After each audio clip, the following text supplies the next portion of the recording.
One of the most exciting and most anticipated sixth grade field trips is outdoor education.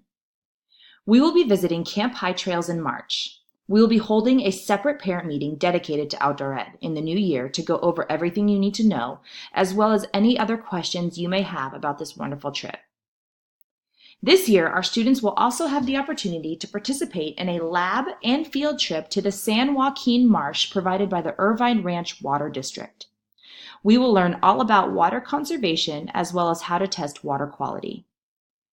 Beach Day will be held during our last week of school in June.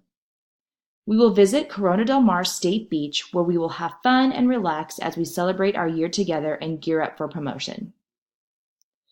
In order for all of these events to be possible, we will need a parent committee to come together and help with fundraising and end-of-the-year activities. You can choose to sign up to be the chairperson for a specific event, or you can simply sign up to help set up or donate supplies. Any help is greatly appreciated. You will have the opportunity to sign up during the sixth grade parent information meeting. Thank you for all of your support.